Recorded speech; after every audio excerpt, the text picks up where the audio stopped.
Do you have a cold open? No. For the win!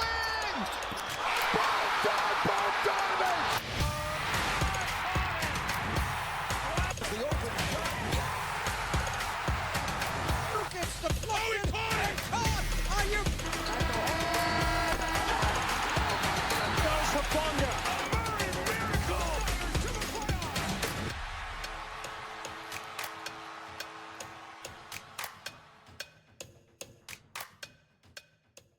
Hello and welcome back to the Eastman Sport Report, your father-son coach-player podcast about the Sacramento Kings and the San Francisco 49ers. I'm your host, Max Eastman, joined once again by my co-host, Steven Eastman. Hello, Max. How you doing? Sad? A little sad. Mm-hmm. Another football season's over. It was a great football season. It was a great football season. It just makes me way more excited for what could happen next year. Yes. Is what I keep telling myself to cope with what happened. Yes. If you go back to our expectations at the beginning of the season or even end of last year, kind of a year from now or year back, year previous. Thinking about, I thought if we had a fully healthy team, our ceiling could be 15-2, and we were 12-5, and it wasn't anywhere close to healthy. Mm-hmm. And if you think even if you had the three of your three top defense players, Nick Bosa, Mikael Williams, and Fred Warner back, I think we'd be able to hang with the Seahawks and probably even beat them. Like if you had Brandon Ayuk and George Kittle to this team, I think we could go and be at Seattle and beat them. It's just as a Kings fan, I wouldn't say a season from hell, because I know what a season from hell looks like. We've already experienced that. This was not a season from hell. This was just a game of everything that could go wrong. Just about everything did go wrong. This was a game of you had to have almost the perfect scenario to go right. And when the opening kickoff is ran back and my mouth's about to drop, and I'm like, oh, there's a flag. Please, please, please be a flag on the Seahawks. And it's on the Niners. And it's... And then, even though they missed 3 blocks in the back, but we're not going to talk about it. Anyway, but you're like... And I saw it happen live. But you're like... That hasn't happened all year against us. I know. Like, we've had long returns, but no one's gone all the way. Yeah. And so it's just like, man. Yeah. You're like... It almost started out, and then it was when it was 17-0. When you're like, okay, there's still a chance. And then we got the ball. Like, you're in the game, and you're like, okay, there's still a chance. There's still a chance. I'm thinking as a coach, you got to, I go into this game, and you're thinking, even though it's 17-0, I think that was in the end of the first quarter type of thing. And you're like, okay, we still have a chance. We still have a chance, right? What got me excited was, how we still might have a chance was after the second quarter, we went and got a field goal to make it 17-3. Yes. Right? Yes. And then immediately after that, the Seahawks punt the ball on a 3-and-out. I'm like, okay, we got some momentum here. And then we and then I thought we were going to go all the way down and get a touchdown, but we just stall out almost at the goal line. Yeah. Or almost at the red zone, I mean, and get a field goal, which is okay. But now it's 17-6, and it's sort of a manageable game. And then we almost get a 3-and-out again, which I think you're going to get to this, one of the most pivotal points of the game that probably changed the whole momentum of the game. The Seahawks almost had a 3-and-out, and then is it? Oh, do you know what I'm talking about? Yeah. It was a one. So it was it was 3rd and 2 at the Seattle 28. Yep. Zach Charbonnet gets a 1-yard run, so 3rd and 2 would have been 4th and 1, which you could go for, but in this scenario, you probably don't. But you're up 17. Seattle's on their own 28. Their own 28. And then what did you get? Defensive holding on Jake Elliott. Or not Jake Elliott. Yeah, Jake Elliott. No. It was. Was it? It's Jay Elliott. Yeah. Man, I'm not feeling good, everybody. But anyway, I'm recovering from a sickness. I've been sick. This is the first thing I've done in 4 days. So if my boss was watching this podcast, yes, I really have been sick. You can still hear it in my voice a little bit, hopefully. If you remember last week's episode, we said how we're getting sick. I got sick and then got better. He's still sick, so I started actually doing something today, and since we're a coach player type of thing, both of us actually missed the game on Friday. Our team won though, so without good us. for them. I know. I didn't know. I didn't. I was a little wary. Yeah, that team was 4-1 going into league in league play, and so now we're 3-3 in league. Anyway, and then we were supposed to go to a Kings game last night with our school kind of coach team type of thing. And he was sick. And so, like, I wasn't feeling good. He was still recovering. So we actually gave our tickets away. So, like, that's how sick we were. Is like, yeah, I actually gave my tickets away for free to a Kings game that you paid for, that I paid for, and I really wanted to go to because I didn't feel good. So yes, I really was sick, and this is the first thing I've done all day. Going back to the Niners. Okay, back to the Niners game. The Seahawks almost had a 3-and-out on their own 28-yard line. The Niners could get the ball back down 17-6. Yeah, and they've been moving the ball. And they've been moving the ball. You could even go down and get a touchdown. That would change the momentum of the game. And then Jake Elliott has a holding call. Gets a holding penalty. You watch the replay. You're like, yeah, that's a holding penalty. It doesn't even affect the play as well. Yeah. Why do you hold him? I don't know. It doesn't do anything. Yeah, because he kind of holds the offensive lineman so he can't get to the next block. But you're like, who cares? The running was going that direction. He was going this direction. So why are you holding? And then the Seattle goes all the way down. It gets a touch. But the next play, are you looking at the play-by-play here? The immediate next play, 30-yard run. I think it was an end around or like a jet sweep type of thing for Shaheed. You're just like, we could have had the ball back down 17-6. Yeah. And it's like, we could have had with about 3 minutes to go in the second. And we had it. We just had 2 drives in a row that went all the way down the field into Seattle territory. We got field goals both times. Could we go to get a touchdown finally? No. Yeah, because you make a 17-13 going into halftime. Oh, that's a totally different ball game than we ended up going into the halftime 24-6. Huge difference in the game. Like, I think that holding penalty was huge. I mean, there was a lot of first quarter stuff that we kind of skipped over. Like, of course, the kickoffs we did talk about. We got the fumble by Jake Tongas. Yeah. And then the Niners. The weird turnover on downs, whatever, that we're not. This is weird stuff happened this game. Well, that was weird because it was on the Niners started running the play. They stopped it dead right when the ball was snapped. So like they stopped. But I mean, they didn't really stop the players from playing until after it happened. Juan Jennings actually caught the ball for the first down, and then the refs are like, "Stop, stop, stop!" And you're like, "What?" That was really late. And then a weird play call by Kyle Shanahan to try and get the first down after that, which is like, why wouldn't you just go back to what already worked with the pass play? But sure, why not, Kyle? And then you have to turn down for downs. And then the very next one, you get 2 plays where you get a nice 3-yard run by Christian McCaffrey and then immediately a fumble. It would have been an 11-yard gain is it Eric Jones that got the ball? Oh, no, Jake Tongas for Eric Jones and Devon. Is it Devon Witherspoon? I don't 100% know. And Witherspoon got a fumble recovery from Jake Tongas. So Purdy would have had an 11-yard gain to Jake Tongas if he just holds onto the ball. Yeah. Sure. Why not? That's just kind of where this game went. And you're like, I mean, we could recap more of the game, but I think that when it was 17. Especially after the second half, it's just like, what even happened? That was good. Yeah, because once it was 24-6 at halftime, you're like, I was like, the coach in me is like, okay, we still have a chance. Yes. But the fan in me realistic side is, well, we still have a chance, but like, are we even going to? And really, you had to, if you go back to last year's playoffs, we had a better team. But, or not 2 years. 2 years ago later was when we were down halftime to the Lions. Like 21-6. Yes. Okay. Only a 3-point difference between this and. Yes, but then you came out of the third quarter and you did something, and so it's like this time we came out of the third quarter. We had the ball to start off with. We got 1 first down. We had a 19-yard pass play to Juan Jennings, and then incomplete 7-yard 1-yard run, and then on a 4th down, I had a sack for 14 yards. Yeah, and it was a 4th and 2, and you're like, okay, that was probably like I didn't want to say it at the time, but you're like, yeah.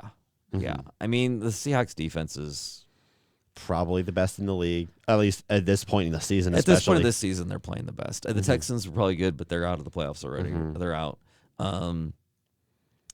Yeah, I would say even with the Texans defense out there, the Seattle defense is really, really tough.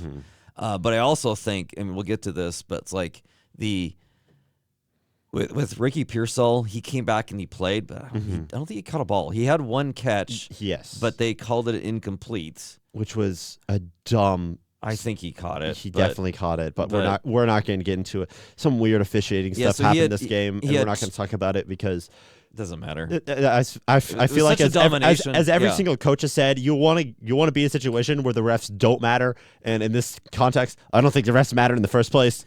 Yeah. It's just like Ricky Pearsall had 2 targets. And so like we said going into this game, hey, you need Ricky Pearsall. He's one of the few only wide receivers in our wide receiver room that can get separation. Yes. And the Seahawks defense is really good. Give them credit. They are a really good defense. Okay, so you need Ricky Pearsall to go out there and he must not be fully healthy. I don't think he was, but he was like going to go give it a try.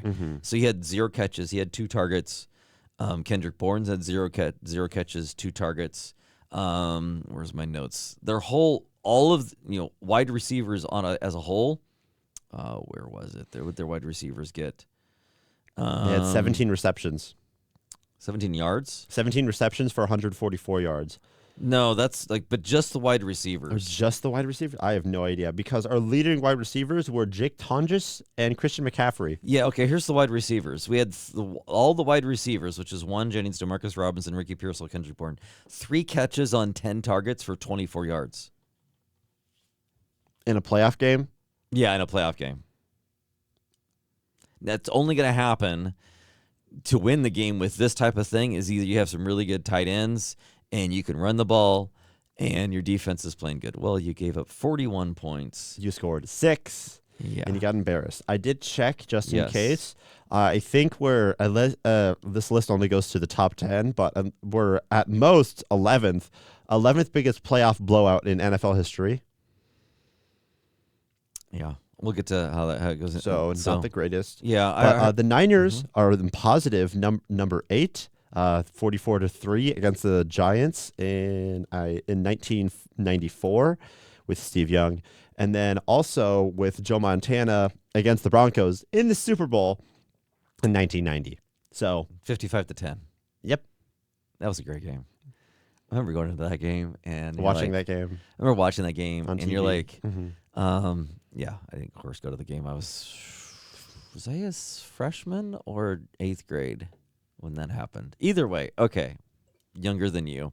When that happened, I remember going to that game with 100% confidence. Like it was not even going to be a game. Like you knew we were just going to dominate, and it was like 14-0 after. Okay, but I don't think you thought 55-10. No, I did not think it'd be that good. Okay, but anyway, yes, rehashing some good memories. I do remember that. Of course, the year before was the amazing Super Bowl where we came back and we had the drive to win the game where we Joe Montana led it. Different kind of great games. Yes, it came back and with 34 seconds left, through a 10-yard pass from Joe Montana to John Taylor to win the game. I jumped over the coffee table. I think I've told you that story a couple times, but yes, that was great memories. After the 88 season, January of 89. Anyway, I remember watching that. I think I was alone on the couch because my family. Anyway, I was watching it. I think they were trying to go to church that night because we go to Sunday night church. Anyway, it was Jordan Elliott, not Jake Elliott. Oh, Jordan Elliott. Yes, Okay. gave a huge holding call. I wrote it down here, Jordan Elliott. Okay, I knew that Jake Elliott wasn't right. Because he's like a kicker or something like that. But anyway. I think so. Okay. I there was a few good I've blocked out a lot of parts of this game from my memory, like especially the second half. I can't remember anything that happened. Yeah, there's some other weird things that happened in the game. I have not heard what happened to Renardo Green. You remember when he got out of the game and they put Darrell Luter in, and Darrell Luter gave up with a touchdown to JSN, and you're like, why is Renardo Green on the sidelines? And it seemed like he was yelling at Kyle Shanahan. Kyle Shanahan was yelling at him, and it's like, and you're like, I don't know what was going on. Like, I never heard that he was injured. I haven't heard anything about that. The really late timeout, I think we talked about that earlier.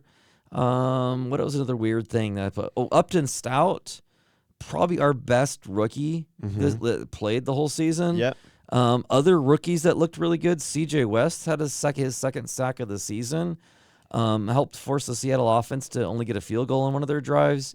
Hey, Jordan James, our running back, I think he was a 4th or 5th round running back, draft pick. First carry of the season came in this game. why? He's averaging 4.7 yards a carry. Why is he here now? Why haven't we tried you against like the Browns? Well, yeah, it's like, and that gets into again in the offseason. Like, where does Brian Robinson's, I think, a free agent. I'm pretty confident of that. And okay, is Jordan James your backup to CMC next year? Maybe. I'm not against it. You got but him and Guerrero.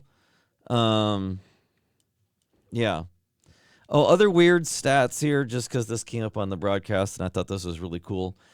Did you? So you heard? I think you saw this. Like, 'cause I went back and actually paused it so we could write it down. For those of you listening here, Brock Purdy ran for 413 yards with the football the other day. So that means he's running for his life. Only the whole game. no, only behind the line of scrimmage he ran that much. Yes. So basically, he's running all over on almost every play. This thing says 4.24 seconds average time to throw, which is the longest in the NFL since 2016, so almost 10 years. For perspective, we had a total amount of yards this game of 236. Yeah, so Brock Purdy's running around like crazy for 413 yards, which basically means he's running for his life, on almost every play, trying to hold the ball for going back to, hey, waiting for somebody to get open, and they never did. This reminded me of a little bit of last year where Brock Purdy is trying to do something, waiting for somebody to get open, and nothing. This reminds me of the end of last season. And you were hoping you'd get into this season, and it wouldn't happen. But when, I don't know if you want to get to the... It sort of reminds me, I said this with you, it reminds me of last year, looking at the statistics and watching this team. We had our wide receiver room was, I think, the worst at getting wide receiver separation. Yeah, last year. And last year. It showed up in this game. It's just like... Because you don't have Kittle. CMC, where else he had, not only did he had 450 touches on the season. Great for him. Good for him. 337 rushing attempts and 113 receptions. 113 receptions by a running back. Like, that's one of some of the best receiving, I don't know where it ranks all the time, but that's 65 more than any other player in the league, which is James Cook was second with 385. He was 26 shy of Walter Payton's 1984 season, which is the most ever by a player aged 29 or older. Like, that's a lot of touches for CMC, who's 29, and he seemed to carry the team at times, which he did. He carried the team. I don't think he's as electric as he was a couple of years ago, back in 23, but still 450 touches. And then when you don't George Kittle, you have Ricky Pearsall out. And, like, if you go back to the beginning of the season, you were hoping that Brandon Ayuk would be healthy in the second half of the season, and he basically, I guess, quit on the team or whatever. Whatever happened to him? We have no idea what happened to Brandon Ayuk. I don't think anyone knows what happened to Brandon Ayuk. I think he just went crazy. We don't know. Maybe we'll eventually find out. Like, I'm assuming he's not going to be on the team next year. Anyway, so if we recap the game, and I get this I like this. I think this was from Matt Barrow, so I kind of want to give credit for where I get this to if I'm actually going to read his quote. He said it was an ugly end to an inspiring season. Like last season we talked about, or last week we talked about how this is the most resilient team ever. Doesn't matter what happens. George Kittle gets hurts in the game, ruptures Achilles, and everybody knows it immediately. Like, and they still go out and played. So this is an ugly end to an inspiring season. The eyes welled, the voices cracked. Just like my voice is not cracking because of that, but because of my different cold. reasons. Anyway. This is, writing about the locker room. So this is what it was like in the locker room after the game. Some players had to stop and compose themselves, and it wasn't out of anger or regret. The overarching feeling as they left Seattle was pride, that a roster as battled and barren as the 49ers made it as far as they did. I think we have to remember that, like, hey, the amount of injuries that we had was crazy. I have some more stats on that, like some of the things talking about that. But, like, we actually won a playoff game with this team. Yes. We got, and you think about NFC West. He's best division in the league. Football. Yes. And we were third. And we had 12 wins. Technically 13 if you count the playoff wins. So we ended up the season 13-6 if you count the two playoff games. We played really good. And we had so many good moments in the season. And I don't want to go down to the season and think about, we should have. But you're like, with the injuries that we have, you're like, this is not a Super winning roster. I heard an analogy on, I do not know his name, but I heard an analogy on, I can't think about it right now. But the analogy is this Niners team was the old family dog that you don't know how he's still alive. He can't walk, he can't see, he can't hear. He has a diaper because he can't control anything going down there. And it's like, this is probably his last Christmas, and he's still alive. And they lasted the whole playoff game, and they beat the Eagles. Like, how are you still here, still doing all this stuff? Like, you should be dead. Everyone else, Any of the other team that went through what we went through this season would be dead. Yeah. And like, here's a quote from Kyle Juszczyk. One of the most enjoyable seasons I've ever had. It was really a special group. It was just fun to play with the other guys that will put absolutely everything on the line because that gives you confidence to do so yourself. Because you know your brothers have your back this year. It's a season to remember that this is a team sport, and you build on each other. Just like, your teams out there were playing, and it's like when you kind of get are you building each other up as a team? As a team, and this is what team sports, and as a coach, like, this is what I love. Like, when a team is building each other up and you're better than the sum of your parts. Like, this Niners team really did come together with some good coaching and some players learning some stuff. Like, in a team that this was supposed to be rebuild, they jettisoned so many veterans this season. Going into the season, you had expectations of, like, they could be, I think your floor was somewhere around 6 wins to, like, 15. Like, this could have been, like, perfect. We do everything amazing. Or we could crash and burn type of season. And we ended up 12 wins and getting at least one playoff win. Even with the worst-case scenario as well. Even with all these injuries. So, like, I want to go back on the season and, like, yeah. Like, I was starting to think going into this last game, like, is this a team of destiny that, like, they'll just resilient and go all the way win the Super Bowl even with all these injuries? That's how I felt. It's just like, if there's any team that could do what, if there's any team in the NFL in this crazy season where so many crazy things have happened this NFL season, if there's any team to go out and win the Super Bowl, it would be the team with the craziest story of how many players got injured on our team. And we still are better than everyone else. And we still got one. Like, I was thinking going into the last couple of days, going into the playoff game, and like, this just feels like a team of destiny. It just feels like, because you're like, and then when you get into the game and you're like, when you're down 17-0, we talked about, or like the opening kick, and you're like, oh, and then you get the fumble, like you get the turnover on downs, and then you get the fumble and the holding call and the whatever. Yeah, and you're like, oh, and you're like, okay, we had very little margin for error going into this game. Seattle's a good team. I give them credit. So, yeah. I had some stats I want to talk about the injuries. Where was it at? I took my notes. Just by the way, Brock Purdy was our leading rusher against Seattle with 37 yards on 5 carries, which was, I think, about 4 more average yards. He had 7 average yards per carry over Christian McCaffrey's 3.2 on his 11 carries for 35 yards. Yeah, he played his heart out there. Okay, here's my injury stat. If anyone watched that game and immediately thought Brock Purdy is not Brock Purdy was the problem, we're watching different games, buddy. Yeah, I don't know what game you were watching. Yeah. Okay, here's the injury stat. I know there's lots of injury stats you can give about the Niners, but I thought this one was interesting. Niners Week 1 starters ended up playing just 57% of the total team's total offense and defensive snaps. 57%. That's the third lowest in the league. Out of the 32 teams, we're the third lowest. And we're the lowest among the playoff teams. Okay, big shocker. And then you flip it around, and we have the 27th draft pick, which means we were better than 26 other teams, according to how they'd put that and how you got far in the playoffs. And by our record, we were the 27th, or that would be the top 5. So we'd be like, yeah, I think we're like top 5 in the league. Yeah, if I can do my math right. So we're better than 26 other teams. We're the 27th. We'd be better than 26 other teams. And we had that much injuries. We're, the third lowest of Week 1 starters. Like, just crazy. This team doesn't make sense. Yeah. But I'm all here for it. I know. They played really good. Niners ended the season as the number 6 efficient offense. They were number 11 last year. They were number 24 in defense, which is better than last year at number 26. I mean, 2-point improvement is 2-point improvement. Yeah, and you started the season way better than that, but with all the injuries, you still got the 24th, which is better than last year. Special teams, they were number 2 in special teams. Last year, they were 32nd. Big jump. Big jump. Special teams made a huge difference this season. I think that's both because of Sky Moore and because of Eddie Pinheiro.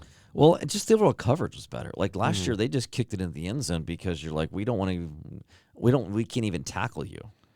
We don't trust our coverage units. This now year, we have one or two Pro Bowlers from our special teams, our long snapper and our Luke Gifford. Luke Gifford. Yeah, linebacker. Yeah. Okay, so let's see here. What else do I have for my things for the day? So if one of the things as we rehash the season a little bit here. We're not going to go into full season recap. That's probably for the week after the Super Bowl. Yeah, or maybe we could. Well, yeah, probably because we'll go over our brief predictions, but a few other Niners notes for the season to recap the season here. Did I tell you how many starters started all 17 weeks? You did not. You said I could tell you, and then I kind of just. We'll save it for so you get the live reaction. Yeah, okay. Would you like to guess how many people? Just the number. I'm going to say 4. 4. It was higher than that. Okay, lowballed it. I'll say 6. Nope. 7. Dang it! You were close. I could have prevented this. You could have prevented that. Okay. I'm upset. Okay, so we had 7 17-week starters. Mm-hmm. Do you think you could name any of them? Diameter Lenore? Good job. No, say yep, that's one. One of them. Is there anyone in special teams? I did not count special teams. Technically, I think the punter didn't play one, and Eddie Pinheiro didn't play the first week, so and I don't count. And the then I long think snapper. Matt Gay came in for like we had 1 or 2 weeks where but then Morstead took 2 weeks off because we didn't need to punt for 2 weeks. But that's a totally different story. That's different. I got nothing. Okay, so there's one other defensive player.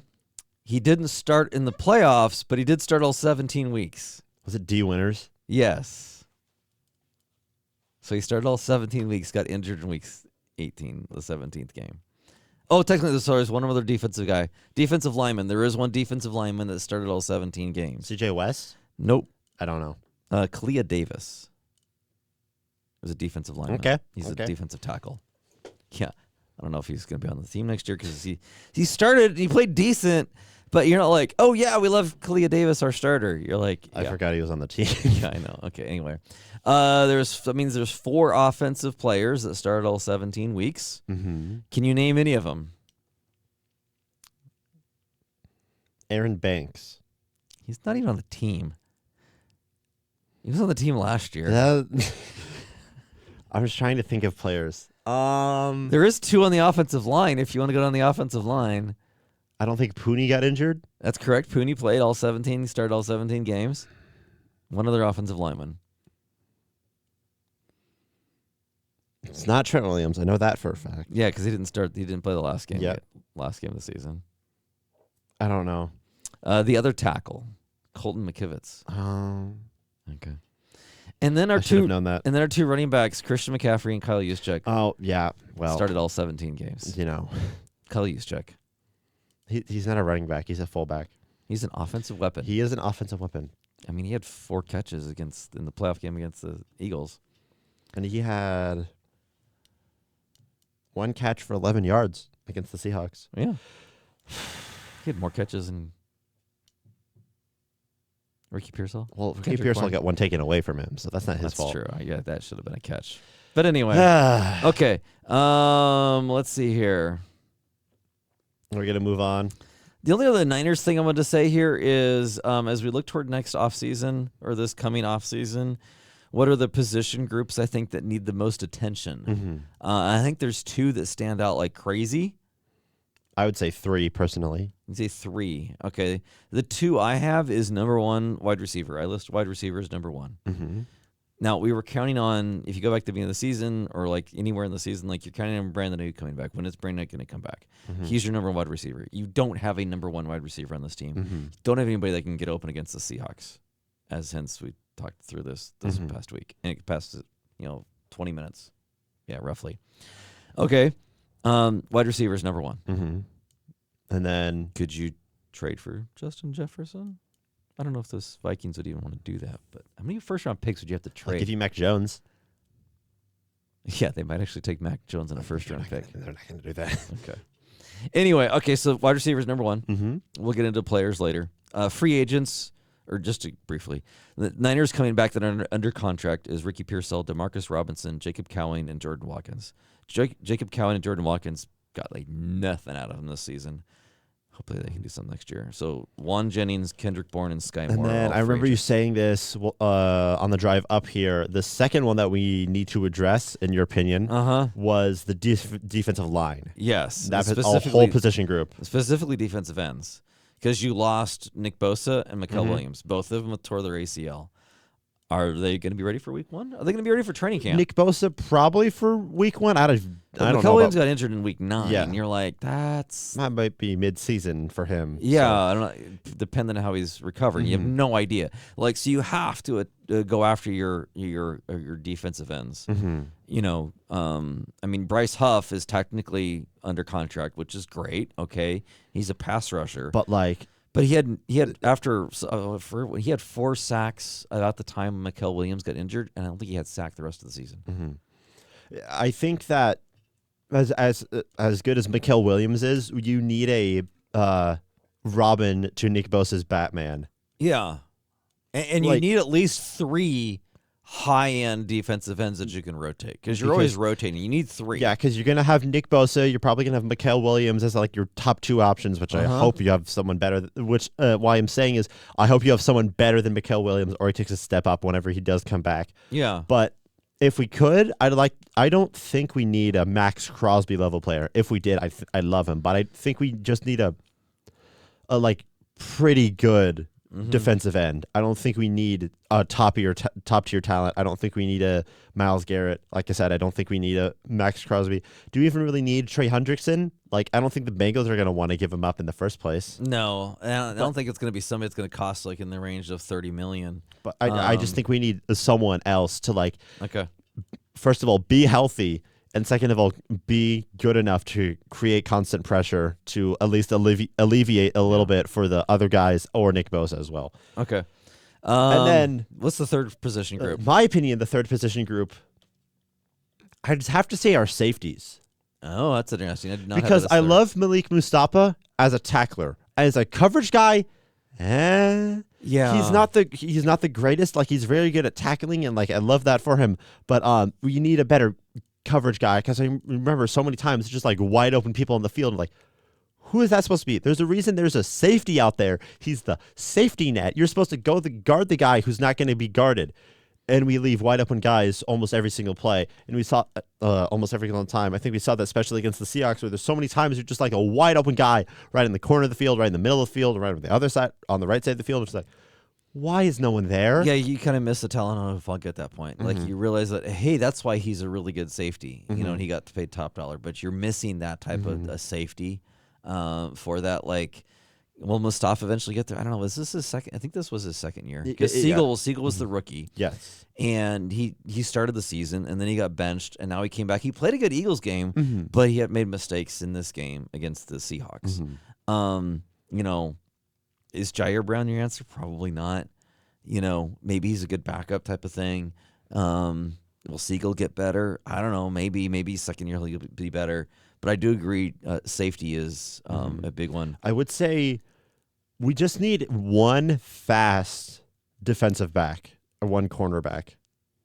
See, I think because we have a bunch of physical guys like Diameter Lenore, like Upton Stout, but we don't have a fast guy for all the fast receivers out there. Yeah. We don't have someone to go catch Tyreek Hill. We have someone that can guard Tyreek Hill, but we're not going to keep pace with him. We need someone that's able to keep pace with a bunch of these guys, which is also especially in the safety area, because like I said, for Malik Mustafa, I'm trying to call him now the stop sign because you know, stop Malik Mustafa, get it? Yes, yeah. yes. Okay. Anyway, he can come in like a missile, but I don't think he's like I said, he's not a great coverage guy, which is why we need a speed defensive back, cornerback, safety to just go and see that there's a man open and run to him as fast as he can. Siegel's fast, but he maybe needs to get better in the offseason. My third position group, though, what's your third? Is tight end. Okay, you're gonna have George Kittle is probably coming back in the middle of the season. Even though I heard in the interview today, he had his post-game press conference or postseason press conference, and they interviewed him, and he talked about how his Achilles tear from his doctor, it wasn't close to the heel, it was farther up, and so they say that usually it will knock off 5 or 6 weeks of your recovery time. Okay, but either way, when you come back, Achilles tear, when you come back from Achilles tear, there's no way yours is fast. Luke Farrell, we signed to a 3-year deal, which was probably the only big-size contract we gave out this last offseason. And then he turned into tight end 3 by, mid-season. Yeah, and now Jake Tongas is a restricted free agent. Maybe you bring him back. But either way, you need, if George Kittle can't be there, or you need a good second string to George Kittle, because he's not going to be a normal George Kittle when he comes back. There's no way. Yes, he's going to be the same energy guy, and he's still going to be great, but I don't think he's, Achilles tears is harder to come back speed-wise than an ACL over history. So that's my top 3. We'll definitely do more as we get into the offseason, but that's the quick top 3. And as you're looking at the next season, just briefly, where are the Niners at from a draft pick? They got the number 27 pick throughout all the different rounds. I don't know if it rotates, but they still have their own of first, second, third, fourth. They're expected to have 2 more fourths. So that'll be 3 fourths, 2 of them comp picks, and then a comp pick in the 5th round. Because of all the big names they lost last offseason. And we'll talk about the draft when we get closer to that, or maybe in the season recap as well. Yes. Okay. One other thing about the Niners, I had this note. I took these notes last week. We're almost at 40 minutes. We said this wasn't going to be long. I know. I went deep dive last week. We never talked about all the Niners road playoff games. So all the way back to how many wins the Niners have on the playoffs in the road. Their first road wins was 1970. They had a win, and then the next win after that was 1988. Their next road playoff win was 2012. I hate to interrupt you, but I think we talked about this. I remember this exact point. But we didn't talk about it on the podcast. I thought we talked about it beforehand. Anyway. I'll check the film. You'll check the film. Their overall road record for the Niners in the playoffs on the road, so road playoff record, is 8-13. Kyle Shanahan's record is 3-3. And normally when you're on the road, you are the underdog. And ever since they've gone to more wildcard teams, there is more chance to be a on-the-road wildcard team, which is why, before 2012, there wasn't that many. There's only 2 road playoff wins for the Niners. Now, a lot of the times they also were home for most of those seasons. But anyway, okay, there's my last Niners notes. Let's move on to, we still need to do our player of the game. So, like every single week, we take a moment and that is loud. Thank the Lord for our player of the game, which is Brock Purdy. If I was to say thankful for him just being, he's an elite quarterback. I could go on about this, but we've talked about him before, and I don't know how many stats are of how many times we've given him the player of the week. Yeah. But Brock Purdy's an elite quarterback. And as you're looking into the next season, he was our best player on the field on Saturday, which is where you need the most important position, probably the hardest position in all of sports, is an NFL quarterback. I think sort of what we talked about of that in the Brock Purdy played a hard out way of we talked about with Josh Allen and the Bills of that Josh Allen's a really good player, but you can't have just Josh Allen in the playoffs, and we can't have just Brock Purdy in the playoffs. Yeah, you need to have a supporting cast around them. Yeah, NFL. Football is a team sport, and you can't just go in into one off. Even Patrick Mahomes can't take his team to the playoffs every year.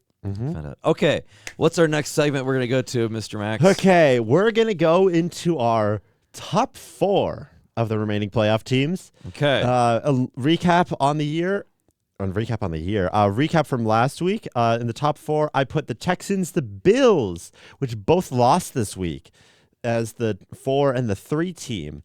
So a little bit interesting of where I put all these players. And also, I do have to say, the Broncos proved me wrong. Now, also, did the Bills sort of hand them that game? A little bit. But hey, my top 3 from my top 8 last week all won.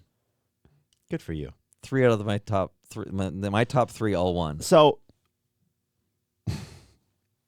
Okay. So starting at number 4. Number 4. I think we both have the same team as on number 4. I'm curious how much our rankings is with only 4 teams. I think it's going to be the exact same. I'm calling it right now. It might be. Again, we do not converse on this. It might be the exact same rankings because the 4th team doesn't have a quarterback. So at number 4, they lost their starter. At number 4, you got the Denver Broncos. Now, like I said, Denver Broncos, you proved me wrong. Now, did Josh Allen sort of hand them that game with especially that one fumble right before halftime? Bro, what were you doing? Do you know what I'm talking about? Yeah, there were so many turnovers in that game. No, the one right before halftime by Josh Allen. He gets the first down. Then and he's had the ball way out of his hand like this, and you're like, what are you doing, dude? And he gave the Broncos 3 points right there. Mm-hmm. So my point stands. Josh Allen, what the heck were you doing? You both played your heart out, and you played the ball out as well. And you lost in overtime. Like that one field goal would have made the difference in the game, but okay. We're not going to go into that. We're not rehashing every game. Broncos. Number 3. I have no idea what the Broncos are going to do in the next game because they're just like, I've doubted them a lot. And I feel like you haven't doubted them a lot. But it's just like, now they're going to go face the Patriots. And I don't even feel like Bo Nix played that great of a game against the Bills. So maybe Jared Stidham will be fine. I don't know. The Broncos defense is pretty good. I'd say top 5 at least. Yeah, but we'll get into that into our picks, our primetime picks. Yeah. Okay. Number 3. Who do you have? I have the Rams. Oh my gosh! Then I know exactly who you picked for the next 2. Did you pick the Rams too? I also picked the Rams for number 3. Okay. Because the Rams are such a weird team to me, especially in the playoffs. Because I feel like they should be beating up on the Panthers and beating up on the Bears. But of course, I feel like the Packers should have also been beating up on the Bears, especially in the first 3 quarters that they played. Mm-hmm. But it's just like, I feel like the Rams are way better than how they're playing. They're just playing like they're playing these games so close, and it's just like I feel like they could just. Yeah, it went into overtime. You're like, I feel like they need to get any closer than that. They need to take the training wheels off. It's just like let yourself loose. It's like, they're not this. I don't know what the difference between this Rams team and like the Rams team that went bro, what? Spit it out. The difference between this Rams team and the Rams team earlier in the season, where they looked like best in the league, had an elite defense, had an elite offense, and just like if you take the heart and the way the Niners were playing together with the health of the Rams, Super Bowl team, instantly, totally. But we're not there. Sort of health with sort of health with so the Rams are like. Yeah, they're the 3rd best team. Let's put it right now. Okay, number 2. You're probably going to reveal who we're going to pick for the next games. I got the New England Patriots. Yes, I do too. Okay. And that means the Seahawks Drake are number Mace 1. is pretty good. We'll get to the games. I don't want to talk.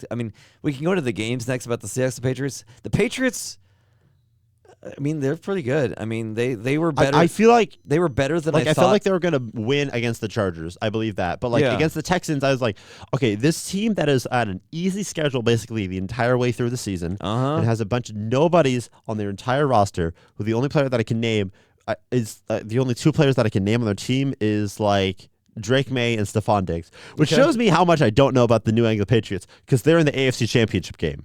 Yeah. So, but this also game against the Texans, the Texans had 5 turnovers. The Patriots had 3 turnovers.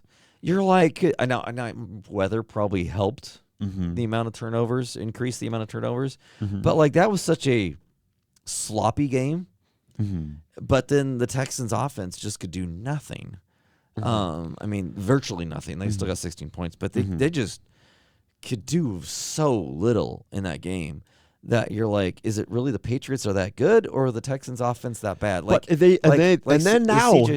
now they run into a team who's running their 2nd string quarterback. I know in the AFC Championship game, which is crazy to say, but I don't think that it's a weird run for the Patriots this year. Yeah, I totally agree.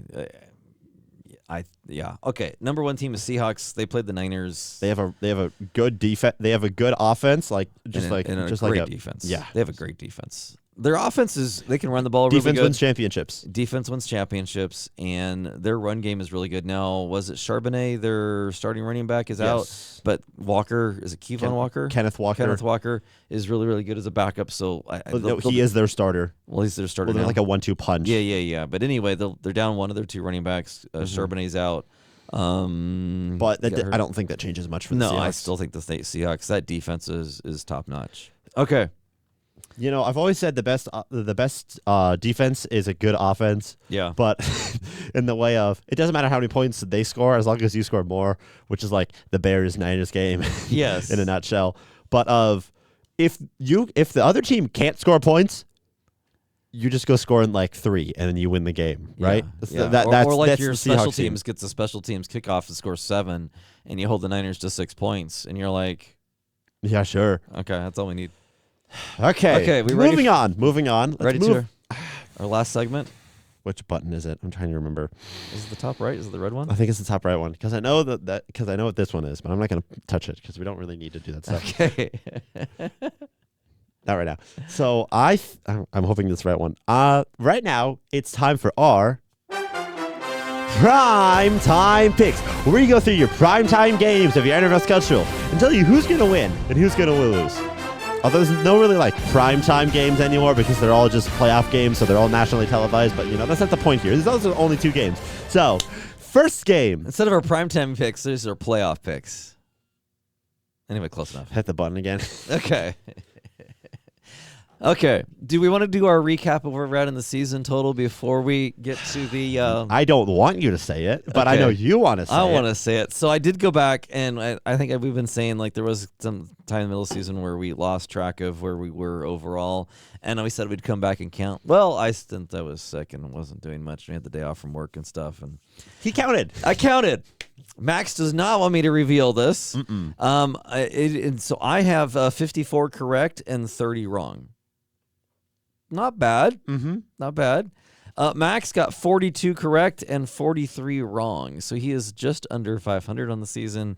But I'm going to come back this week. Is he going to get above 500 this week, get both games right? Well, if I get both games right and then lose the Super Bowl, I'll be exactly 500. Yes. On your primetime picks. I have a 12-game lead. I could get all 3 remaining games on the NFL schedule wrong, and I'm still going to beat him in the primetime picks this season. So... now you know who to listen to in the primetime picks. Hey, did you pick the Bengals against the Steelers? I didn't think so. Okay, you got a couple games right. Yeah, I had one 0-4 week, and you went 1-3 right. Okay, but I had 3 4-0 weeks. Anyway, moving on. Okay. In Mile High Stadium, you have the New England Patriots coming in against the Denver Broncos. We talked about Broncos. Jarrett Stidham's the starter for them. Pat Bo Nix, which is the strangest thing after the game. We're like, what? Anyway. We're sitting down watching the Seahawks game. And we're like, okay, what's happening? And then I hear you go, what? Well, looking at your phone, I go, did someone tear their Achilles? And you go, bro, Nick fractured his ankle. And I go, what? Yes, exactly. So against the Patriots, the Patriots are a very solid team. They have a good defense. They have a good offense. I don't think they're great in any way.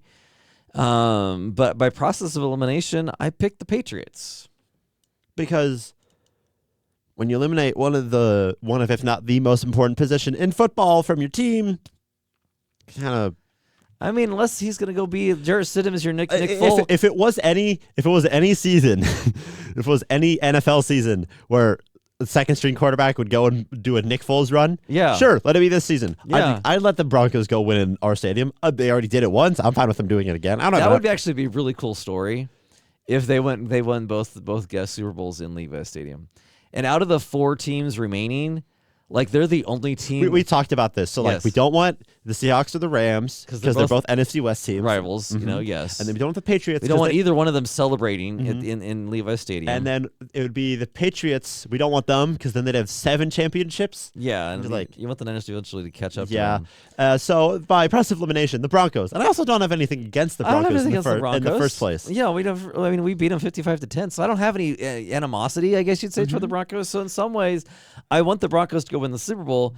But you also heard my rankings. I think because of Bo Nix. Now, if Bo Nix was playing, this would be a really, really tough game to pick. But because of that, I'm also picking the Patriots for that. So. Okay, last game before the Super Bowl. This is a good game. Probably the 2 Super Bowl favorites right now, if you had to pick, the LA Rams versus the Seattle Seahawks in Lumen Field. just for the athletic list, the who's favored to win the Super Bowl. I think the Seahawks had 33%, Patriots I think had 30, and the Rams had like 29 or something like that, or maybe it's 31-30. Anyway, like between the Seahawks, Rams, and Patriots, it's pretty even. Getting back to the Seahawks Rams, it was like 53-47%. Like this is a very close game. I agree. You know, really, I don't think the Seahawks are going to come and do a 41-6 against the Rams. But because the last time though they played, the Rams were up by 2 touchdowns in the fourth quarter. I think this one game you could look in the season and say this one game flipped the trajectory of both teams. Oh yeah, because the Seahawks were on the up, and like they weren't the best team in the league. Yeah, consistently they were just a really good team. They were just a really good team, and then the Rams were the best team in the league, and then they have an utter collapse against the Seahawks, and then they go and lose as well against the Falcons, and eventually lost to the Panthers. And then you also lose to the Panthers. Well, I think that was before. But it's just like, what happened to the Rams? Yeah. After they started the season 9-2 and then ended the regular season 3-3. Now they've won 2 playoff games. Like, what has happened to them? You know, are they the same Rams team that beat the Seahawks early in the season? Are they the same Rams team that had a 2-touchdown lead against the Seahawks? Like, I feel like maybe just because they've been playing the Niners 2 weeks and they've, you know, played really good. But, like, that defense is playing really, really good. And, yeah, you're like, that's, you know, can Matthew Stafford go and, you know, beat the Seahawks? No, I totally can. And this should be a really, really good game. You know, they actually have healthy wide receivers, not like the Niners do. You know? And they actually have like 2 top wide receivers right now. Yeah, Devontae Adams and Puka Nacua. Yeah. Like they have top wide receivers that should actually get open, not like the Niners. This will be an exciting game.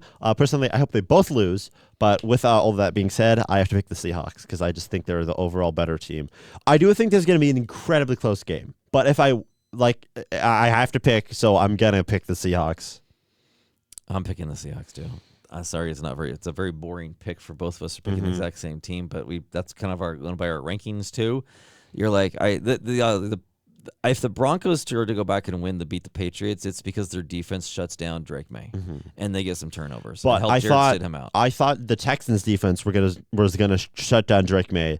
And I thought the Texans were way better than the Broncos. Oh yeah. And but then you look at the Rams and the Seahawks, and that Seahawks defense is looking really, really good. And the other thing is, if you look at between the Rams and the Seahawks, I think their offense and defenses are pretty similar.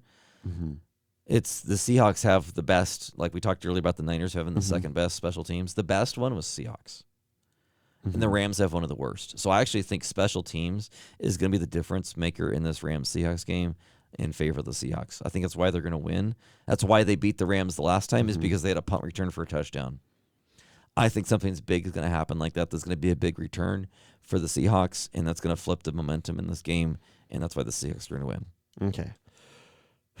Well, I sort of wanted to talk about the Sacramento Kings because we haven't talked about them in a while, and they were on a 4-game winning streak, but I feel like we should cut this a little bit short because we have lives to get to. Yes, and we're not well researched on the Kings. We've been so focused on Niners and football, and then our own basketball team that we need to pay more attention to the Kings. Yes. So from podcasting perspective, we'll come back with more Kings content over the next couple of weeks, and we'll kind of start ramping up our Kings content. Hopefully the Kings will actually do a trade, maybe a little more exciting. I also hope they continue losing games, personally. Yeah. Can they lose close games? Can they lose close games? You know, I really want to go watch some more games of Dylan Cardwell. Like, Dylan Cardwell, I love the energy of the guy. I love Maxine Renault. You're like, I actually loved with Dylan Cardwell playing with Sabonis. Like, that actually worked really good. Like, so there's some things that we could really talk about with the Kings coming up soon. But that's for another episode. Yeah, we got plenty more to talk about the Kings because they're not going to the playoffs, and we got a lot more. Hopefully, you know, it is trade season. So that means our season 3 can come to an end. February 5th is that 3 weeks away? Is the end of the trade deadline? So maybe not 100% sure. Maybe another two podcasts before the end of the trade season for the trade deadline for the NBA. So I'm assuming the Kings will do some sort of trade. Like, I'm like almost confident they'll do something. But please just do something. That's my question. Is my ask. Just do something. Yeah. Okay. Anyway, we thank everybody for joining us. That's going to wrap us up for this episode of the Eastman Sport Report. We thank all of you for joining us, and like and subscribe. Leave us a comment, and we'll talk to you next time. Bye.